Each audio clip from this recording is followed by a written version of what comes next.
Hello, I'm Mr. Malden, and this is the Middle School Math Toolbox, where I teach you how to become a middle school math master. Today we are going over probability, so both simple probability and then compound probability as well. So the probability of one event occurring, the probability of two events occurring. So if that's what you're interested in, you've come to the right video. All right, so let's just go ahead and dive right into it and just understand what does probability even mean. Probability kind of sounds like the word probably, all right, and probably means something is most likely going to occur, but it's not guaranteed that something's going to occur, all right? So we have a certain amount of ambiguity here, or we think based upon the variables that such and such is going to occur, but we're not guaranteed that, all right? That's probably. Probability is the math behind probably, all right? It's the measurement of the likelihood of an event occurring, all right? You can kind of see that right there on your screen there. That just means that we're just trying to use math to figure out and make predictions about certain events. And those predictions, they're all just in theory, all right? It's theoretical probability, really, all right?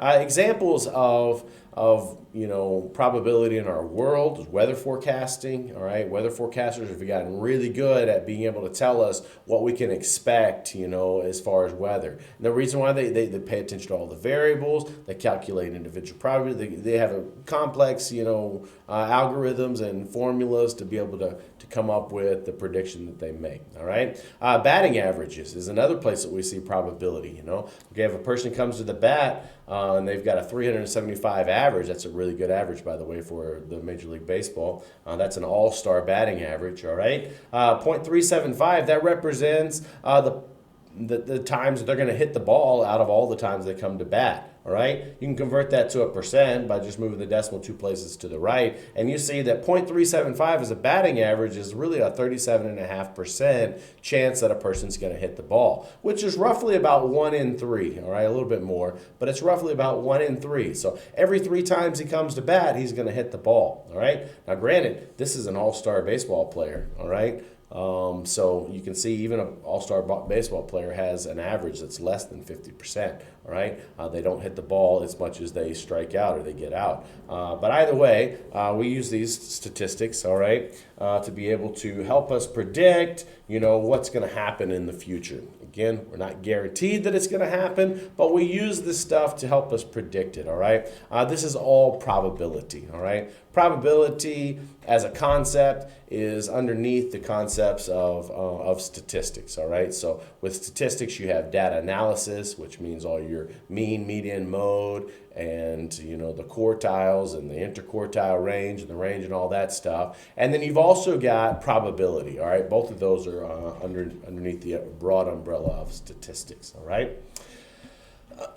Probability formulas can be really complex, and these formulas help us predict certain events in the future. For middle school, we're really only interested in simple probability and compound probability, all right? So our formulas aren't going to be anywhere near as complex as the ones you see on the screen. But as you go up into college and high school, you're going to start getting into some more complex theories in probability. So let's just go ahead and tackle the first part. All right, it's about simple probability. If you've come to the video looking for compound probability or 2 different events occurring, and that's going to be a little bit later, so you can fast forward if you need to get to the compound probability. But let's first just understand simple probability, all right? Simple probability is the measurement of the likelihood that a single event will occur, all right? So all we're worried about is one event occurring, all right? Like flipping a coin and the odds of it landing on heads, or rolling the dice and the odds of it landing on a particular number, all right? That's just one event occurring, and so this is simple probability, all right? And probability is calculated by using this formula right here that you see on your screen. It says P of A, all right, equals number of favorable outcomes over number of total outcomes. Let's just start with the notation of probability. Whenever a math problem is asking about probability, you're going to see this notation right here, all right? You're going to see a capital P on the outside of a parentheses, all right? The capital P stands for probability. Usually when you see a capital a variable that's capitalized, it usually stands for something, all right? So that P right there is standard notation for probability. This is not telling you multiply P times whatever's in the parentheses. This is just standard notation for a probability, all right? So it's asking, what's the probability of whatever is on the inside of this parentheses right here, all right? And we just put A like that just to say, well, that's event A, all right? But a lot of times you'll see words inside there, all right? You'll see whatever scenario is the scenario that we're calculating the probability for, all right? And then you're going to make a fraction out of this, all right, ultimately. The fraction is going to be, you're going to have to come up with two numbers. The number on top is going to be all the number of favorable outcomes. So generally speaking, whatever's on the inside of this parentheses, all right, that's what we're trying to find. That's going to be your number on top, all right? And then the bottom is going to be the total, all right? This still acts like a fraction. It's part out of whole, all right? So the top is your favorable outcomes. The bottom is your total outcomes. And that'll make sense as we kind of go along. So let's just start with one that's pretty familiar to us already, and you probably intuitively already know the answer to this question, all right? I want to know what's the probability, if I have a coin, all right, quarter, and I flip that quarter, what's the probability that it's going to land on heads, all right? Maybe you're already telling me what that is, all right? Hopefully you are. If you're not, then think about that. Just think about it. If I were going to flip that coin, what's the probability that it would land on heads? All right. If you said 50% or 50-50, you're correct, right? It's 50%, all right? But now let's, which probably most of us understand that intuitively, all right, at this point in 7th grade, all right? But let's just kind of spell out how we came up with that number. So first of all, we're thinking about coming up with the probability of heads. So on the inside of this parentheses, we've got the word heads, all right? And the E and the A are kind of jumbled together, but you understand what I'm talking about, okay? So we have the probability of landing on heads. So now we're going to have to think about the favorable outcomes. That's going to be the number that's on top. All right. The favorable outcomes is what we want to achieve. What do we want to happen inside this event? And we want it to land on heads. All right. So we're asking ourselves, with that coin, how many total outcomes, or how many total, what's the number of favorable outcomes? So how many heads, how many sides on that coin are heads, all right? So how many heads do you have on that coin? You just have one. So the favorable outcome is just one, right? And then what is the total outcome? How many total sides do you have on that coin? You have a heads and you have a tail, so there's two total outcomes, all right? So the probability of landing heads is 1 out of 2. All right, and you can convert that to a percent by taking 1 and dividing it by 2. You're going to get a decimal, and you can move the decimal 2 places to the right or multiply it by 100. It effectively is the same thing, and that's how we came up with the 50%. So you already kind of intuitively knew, all right, when you flip that coin, you have 50-50 chance it's going to land on heads or tails, all right? And then the way that we come up with that 50% is calculating the favorable outcomes divided by the total number of outcomes. All right? All right, let's go forward and let's see if we can try a couple of these practice ones. The nature of this video, when I give you a practice problem, the best thing to do is to pause the video while you're trying to work it out, and then unpause the video, come back and see if you got the right answer. All right? So here we go. The scenarios, we have a dice, okay? We're going to roll this dice. And I want to know what's the probability of landing on a 2, all right? So you've got this dice. It has 6 total sides, and I'm going to roll that dice, and I want to know what's the probability that it's going to land on a 2, all right? So we're going to have to think about that. We want to know the probability of landing on a 2. And we know that we've got a fraction here that we're going to be making because we're talking about simple probability. All right. We want to know the favorable outcomes. On that dice, how many sides have the number 2 on it? All right. Or 2 dots on it, or only 2 dots. There's only one side. All right. And then how many total sides are there? That's the bottom number. So the top number is favorable outcomes, which you'll find the favorable outcome is on the inside of that parentheses, and you're going to have to look at your probability situation as how many 2s do I see? Well, I just see 1, so that there's only one favorable outcome. Now then, how many total outcomes are on that? or in this problem. All right, so you're thinking about how many total sides do we have on this dice? There's 6 total sides. All right, so the probability that I'm going to land on a 2 is 1 out of 6. And then you can divide the top by the bottom, and you can convert that to a percent. Top divided by bottom multiplied by 100, and then you've got a percent right there. So you have a probability of 1/6, which translates to 16.7%. Right? All right, let's try this next one. All right, here we go. Same scenario, but now we want to know what's the probability of this dice landing on an even number. So pause the video, try to figure that out, and come back and see if you got the right answer. All right, so we want to know what the probability is of an even number. All right, so we've got our fraction that we're making right here. We're thinking about that dice. It still has 6 sides, so we can put that number on the bottom. And then we're thinking about how many even numbers are on that dice. Well, we have 2, 4, and 6. There's 3 even numbers on that dice, which translates to 1/2, which is 50%. All right, so if we roll this dice, we have a 50% chance, all right, 1/2 chance of landing on an even number. All right, let's go to the next one. Try the next one. Here we go. We've got a 20-sided dice now. All right, you see a picture of it right there on your screen. And we want to know what's the probability of landing, like rolling this 20-sided dice and landing on a number that is less than 9. All right, so come up with this by yourself and then come back to see if you got the right answer. All right, so we're going to make a fraction here.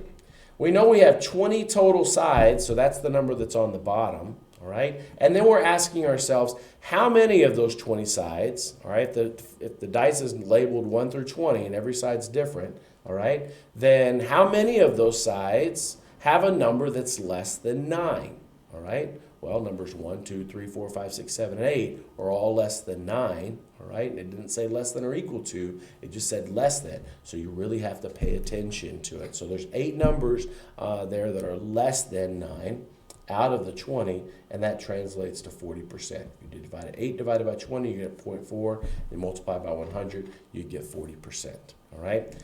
Now herein lies kind of like the tricky part, all right, with just simple probability, the probability of single events, is not so much that it's hard to make a fraction and convert that to a percent. That's the easy part, all right? The hard part, or the challenging part, is to pay attention to what you're doing and just think through the numbers that go on top and bottom. The top is just all the outcomes, so you're just adding them up. Right? The top one, you've really got to pay attention to what's on the inside of that parentheses. That is the favorable outcome, all right? And this one says less than 9, so any number that's less than 9 is going to be represented on the top number as a favorable outcome. And you've got to think through that scenario. How many numbers are less than 9, all right? So again, not a very hard concept mathematically, all right? But yeah, it can be a little tricky when you're trying to figure out the individual events. All right, here's the last one we have for simple probability, and then we'll get into compound probability. All right, I have these word tiles right here. Sorry, these individual Scrabble tiles, and it spells out the word word. All right, so W-O-R-D. And I want to know what the probability is if I take those 4 tiles and I put them inside a bag and I shake up that bag and I randomly just select one of them out of there. I want to know what the probability is that I'm going to grab a consonant. All right. So think about this on your own. Come back and see if you got the right answer. All right, I see 4 total tiles, all right? So there's 4 total outcomes, and out of those 4 outcomes, 1 of them is a vowel, and 3 of them are consonants, all right? So you've got a 3 in 4 chance, or 3 out of 4 chance of coming up with a consonant if you were to randomly select one of those letters. And that translates to a 75% chance. Okay? All right, so let's, we've kind of tackled simple probability here. Let's just roll on into compound probability, all right, which is the measurement and the likelihood of 2 events occurring. So simple probability is all about 1 event. Compound probability is about 2 events, all right? So you've got the formula right here on the screen. It's right there in the middle right there. And it says, kind of the standard formula for compound probability, is the probability of a compound events, all right, which includes 2 events, and we're wondering what's the probability of both of these events kind of occurring together, all right? The formula is figuring out the probability of event A and then multiplying that by the probability of event B. All right, so you've got two separate events occurring, so you need to come up with two individual probabilities for those separate events, and then you just have to multiply them. So compound probability, mathematically, again, not the most difficult concept because you're just multiplying fractions, all right? It's all in, the difficulty comes, or the challenge comes, in focusing to get the two fractions that you need to be able to generate in order to multiply them. That's the challenge. That's the hard part of compound probability. So let's start easy with this example that we should understand pretty regularly, pretty easily. We've got a coin right here, and we've got a dice. And I want to know what's now the probability, all right, of landing on heads and then also rolling the dice and landing on a 2. All right, so I want to know what's the probability if I did these two events kind of together, all right, what's the probability that when I flip this coin, it's going to land on heads, and then when I roll this dice, it's going to land on a 2. Well, there's two separate events, so we're going to have to calculate two separate probabilities. So you can see right here on the screen, I've kind of put it here, you've got event A. We need to know what's the favorable outcomes over the total outcomes. And then for event B, we need to know the favorable outcomes for the total over the total outcomes, all right? So we have this situation where we have two fractions that we're going to be multiplying. Let's think about the first situation. The first event was landing on heads when I flipped a coin. And we can see already that there's only one side that has heads out of two total sides. So the probability of landing on heads is 1/2. All right, we already understand that from some of the slides earlier in the lesson. All right, and then the dice, we're going to roll it, and we want to know the probability of landing on a 2. Well, only one of the sides has a 2, all right, and there's 6 total sides. So you've got these individual probabilities for these separate events. Now then, if we want to know what's the probability of both of them kind of occurring together, all we need to do is multiply them, all right? 1 times 1 is 1, 2 times 6 is 12. The probability of flipping a coin, it landing on heads, and rolling the dice and it landing on a 2 is 1 out of 12 times, all right? And then you can convert that to a percent by dividing 1 divided by 12, 1 divided by 12, and then multiplying by 100, and you're going to find an 8.3% chance, all right? There we go. So let's go ahead and let's look at a couple of examples here. There you see the two fractions that we generated and we multiply those out. Before we get into some examples, I forgot one more thing that I need to kind of go over, and that's the difference between independent and dependent events, because this is where the trickiness comes in when it comes to probability, specifically speaking, the dependent events, all right? So first, let's talk about independent events. Independent events, all right, are two events that are kind of unrelated to each other, all right? Or they don't affect each other, all right? If they do have a relation, then a relationship, then you know that independent events, both of the events don't affect each other. So the outcome of one event does not change the outcome of the probability of the next event, all right? The independent events, sometimes the key words are with replacement, all right? And in that scenario, we're kind of talking about a situation where you might be choosing something, you know, and then once you've chosen it, you record your option, and you put it back, all right? And then what's the probability of choosing, you know, either that same thing again or something different, all right? With replacement means that both of these events are kind of occurring separately with respect to one another, all right? They're not affecting one another. Dependent events are events where the outcome of the first one directly affects and it changes the outcome of the second one, or the probability of the second one, okay? And keywords for that are without replacement. Okay, so let's go ahead and go through some of these examples. And in each of the next 4 examples, not only are we going to calculate the compound probability, but we're also going to identify, is this even an independent or dependent event? All right, so let's go to this first one. Mildred has a bag of coins. The first thing we're trying to figure out is this an independent or a dependent event? And then we'll go about calculating the probability. Mildred has a bag of coins. The bag contains 10 dimes, 5 nickels, and 1 penny. She'll randomly select one coin from the bag and replace it and then pull out another coin. What's the probability that Mildred will select a dime first and then a penny? All right. Keyword in this problem is replace it. All right. You see it right there. That's the key word. All right. Now you see probability here. All right. We want to know what's the probability that she's going to select a dime first and then a penny.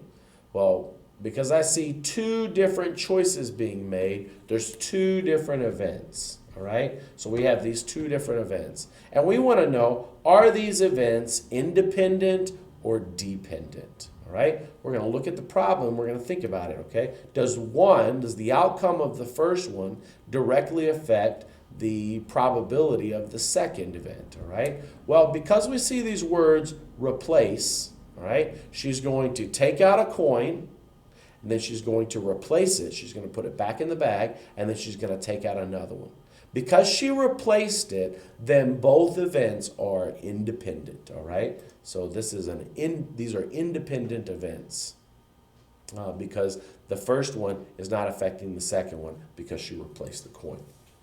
All right, now then let's calculate the probability. So let's just think about the first probability or the first event, all right? The first event is her selecting a dime, okay? So let's think about how many dimes do we have total? There's 10 dimes total, right? And then how many total coins do we have? That's going to be the total number of outcomes. If we had all these coins on the inside, not every single one of them is a dime. There's some other ones as well. So we want to know how many total coins do we have all together. If we add 10 plus 5 plus 1, we'll come up with 16. Okay, so we've got the probability of the first of grabbing a dime is 10 out of 16. Now then we need to go to the second event. And the second event is about grabbing a penny, all right? But notice she put the coin back into the bag. So because she put the coin back into the bag, there's still just 16 coins. Now then, how many of those coins are the favorable option? The favorable option the favorable outcome is a penny. So how many of those are a penny? One of them. Okay, just like that. Then you just simply multiply these together. 10 times 1 is 10. And 16 times 16 is 256. You could simplify that fraction if you needed to 5 over 128. And then you could divide the top, divide it by the bottom, and you could come up with that. That's about a 4% chance, all right? So not a great percent chance, but still possible, all right? You got about a 4% chance, a little bit less. It was 3 point something, but rounded up to 4%, all right? Okay, let's go to the second one. Let's go to this next example. And again, on this next example, I want you to try to do it yourself. So the first thing you're doing is identifying, is it dependent or independent, and then try to come up with the probability, all right? Try to come up with the 2 events and then multiply them, and then come back to see how you did. All right, it says the classrooms are arranged with 8 seats in the front row, 10 seats in the middle row, and 12 seats in the back row. The teacher randomly assigns seats to the students as they enter the classroom.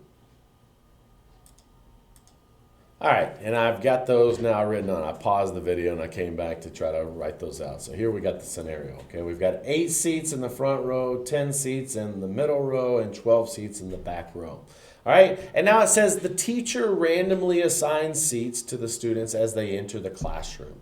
What's the probability that the first student's going to be assigned a seat in the front row, and then the second student's going to be assigned a seat in the back row? All right. Well, the reason why I drew it out is sometimes these words on the screen are hard to kind of understand and wrap your mind around, and sometimes it's good just to write a picture and to kind of think about it. All right. So we have 8 seats in the front row, we have 10 in the middle row, and we have 12 in the back row.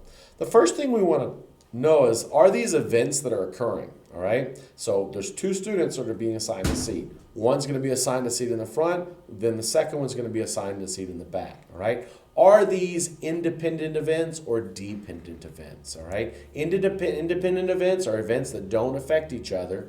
Dependent events are such that the first outcome directly affects the probability of the second event. All right. So we're going to think about it. The first student comes in and she assigns the student a seat in the front row. All right. There we go.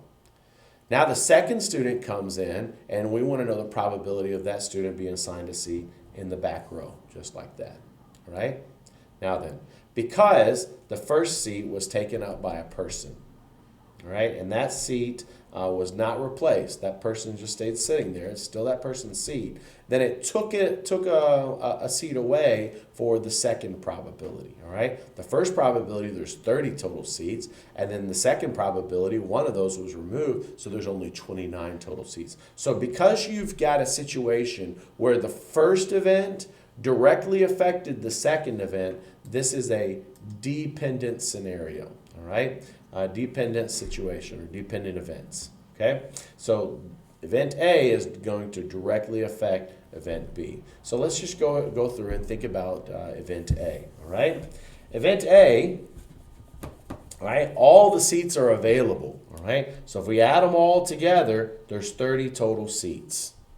And we want to know the probability of a student being sat in the front row. So the favorable outcome for event A is 8. All right, there's 8 seats in the front row. Then the person comes in, sits down in the chair, so there's only 29 seats left. All right, and we want to know the probability that the student's going to be sat in the back row. Well, of the 29 seats, all the back row is still available, so there's still 12 seats available in the back row. So our two fractions that we're multiplying, or two events, are 8/30ths by 12/29ths. And when we do that multiplication straight across, all right, you get 96 over 870, which can be simplified, and then you can divide the top number by the bottom number and move the decimal 2 places to the right. You'll get 11%, right? So the odds that the first person is going to be in the front row and the second person is going to be in the back row is 11% odds. Okay, let's move on to the next one. Here we go. I want you to take this one, and I want you, it's a little tricky, all right? So just think about that. Again, the tricky part with probability is just figuring out the two individual events, and then you're going to have to multiply them. So go pause the video, see if you can try this yourself, and then come back to see if you got the right answer. All right, it says on Roberto's shelf, there's 6 mystery books, 5 science books, 4 history books, and 3 adventure books. And Roberto's going to randomly select 2 books to read. What's the probability that he's going to choose 2 adventure books? Well, because he's choosing 2 books off the shelf, that's 2 separate events, all right? The first event is about selecting the first one. The second event is about selecting the second one, all right? Now then, to start with, we just need to come up with the probability of event A, which is the probability of him selecting an adventure book out of all the books. So the adventure books that are on the shelf, there's 3 of them, we're told, and all the books together, we have 6 plus 5 plus 4 plus 3, that's 18 books together. So the first probability, or first event, is not that difficult to find the answer to, all right? It's 3 out of 18. But now we're going to go to the second probability, and this is where the trickiness comes, all right? Now he's gone and he's selected an adventure book off the shelf. So he's taken 1 book off the shelf, so all we have left is 17 books, all right? And then of the 17 books, he took an adventure book, so we have 1 less adventure book, and that's the favorable outcome because we want to know what's the probability of getting 2 adventure books. Well, he selected 1, and he didn't put it back, so there's only 2 left on the shelf to be able to select out of the 17 that are left. All right? So the first probability, the first event, is 3 out of 18. The second one, because we moved one of those adventure books, now you only have 2 out of 17. 2 adventure books out of 17 total that's left over. Then you just simply multiply those 2 fractions, right? And then you can simplify that and convert that to a percent by taking the top number, dividing by the bottom number, and multiplying by 100, or moving the decimal 2 places to the right, right? All right, last one.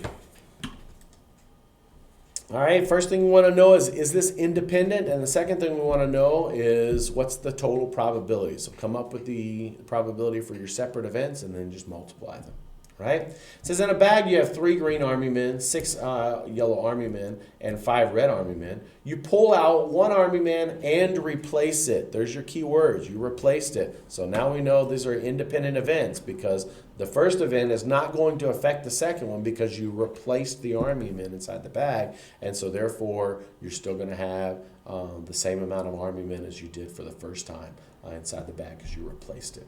It says, and then we pull out a second army man. All right, so we've got 2 different events. We're pulling out 1 army man or we're pulling out another one. And now we want to know specifically what the events are about. What's the probability that you pulled out a green one, all right, and then you pulled out a red one, all right? So we're going to start with event A, the first event. If you haven't paused it already to try it, go ahead and try it yourself and then come back. Pause the video and then come back. All right, the green one. We want to know the probability for picking a green one. There's 3 green army men inside the bag. All right, so those are the favorable outcomes. And then we're going to add up all those numbers together to find out how many total outcomes we have. We have 6 plus 5, that's 11, plus 3 is 14. Okay, so the first probability is 3 out of 14. And then the second probability, well, if we replaced the man after we took it out, then we still have 14 men left in the bag. All right, and we want to know what's the probability of then selecting a red one. So the favorable outcome are all the red ones, and there's 5 of those. Okay, so we've got our 2 probabilities, 2 events right here that we're now going to multiply. All right, so you've got 3 times 5, that's 15, and you got 14 times 14, that's 196. And then if you divide the top number by the bottom number, move the decimal 2 places to the right, round it up to the nearest percent, you're going to get 8%, all right, as an answer. All right, I hope you enjoyed the video. As always, if you like the video, click the like button, hit subscribe to the channel so that you can get more videos about some math in 7th grade, all right, and tell a friend. I hope you have a great day. If you have any comments, any questions, you can put those in the comments down below and I'll answer those questions. And I hope you have a really good day.